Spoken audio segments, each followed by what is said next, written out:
ওখানে নদীতে ওই আইসা মনে করেন যে কয়েকবার মাটি চেকু করলো, ব্রিজ হবে এটা আশ্বাস দিল। এখন ওখানে কি কেউ কি সরকারিভাবে কোনো পদক্ষেপ নেয় কিনা না নেয় তাও জানি না, আর কেউ টাকা টুকা খাইবার নিয়ে নিয়ত করে কিনা তাও জানি না। এখানে মোটামুটি প্রায় 20-25টা গ্রামের মানুষ এই রাস্তা দিয়ে চলাচল করে।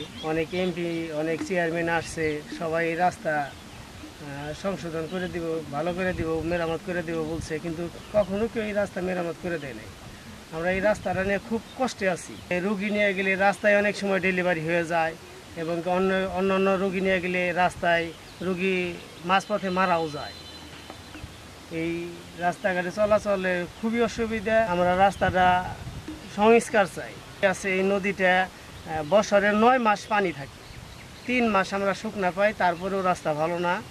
এই রাস্তায় নদীতে একটা ব্রিজ চাই, আর রাস্তাটা মেরামত সংস্কার চাই। এখানে আমাদের যাতায়াতের বহুত অসুবিধা হয়। বর্ষা মাস আসলেই খেয়াতে পারাপার করতে হয়। এনে আমাদের এই গ্রামের সমস্ত জমি এই নদীর পার, চাষাবাদ করা বহুত কষ্ট করা হয়।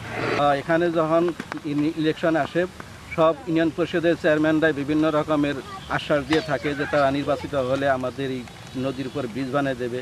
অনেক সরকারি উপজেলা নির্বাচন হলেও তারাও বলে, তারপরে সরকার নির্বাচন আসলেও অনেক এমপিরাই প্রতিশ্রুতি দিয়ে থাকে।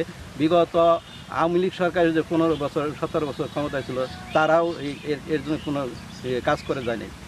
আর তবে এর পরবর্তী যদি কোনো সরকার আসে, যদি আমাদের এই ব্রিজটা করে দেয়, তাহলে আমাদের এই দক্ষিণ টাঙ্গাইলের এই আটিয়া, মামুদপুর, দড়িভর, তারপরে খাগটিয়া, ওই চরবিলসা সব মানুষের একটা যাতায়াতের সুযোগ সুবিধা হবে। আর আমাকে এটা খুব অসুবিধা হয়, বুঝছেন, খুব অসুবিধা হয়।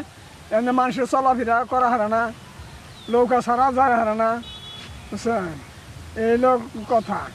তা আমাদের বিভিন্ন মানুষের দরকারই দেয়, বুঝা সব এমন করে না লাগে নাই পারে না। মির্জাপুর উপজেলাধীন মাহমুদপুর খেয়াঘাট রাস্তায় একটি ব্রিজের খুব প্রয়োজন। আমরা স্থানীয়ভাবে তথ্য কালেক্ট করেছি এবং সেখানে একটি 85 মিটার ব্রিজ আমরা নির্মাণ করার জন্য এলজির আওতাধীন আন্ডার 100 মিটার ব্রিজ প্রজেক্টে সেটা অলরেডি আমরা প্রস্তাব করেছি এবং এটি প্রক্রিয়াধীন আছে। আশা করতেছি এটি যদি ডিবিভুক্ত হয় এবং এক সময় যদি এটা পাস হয়, আমরা এটা খুব দ্রুতই বাস্তবায়ন করতে পারবো।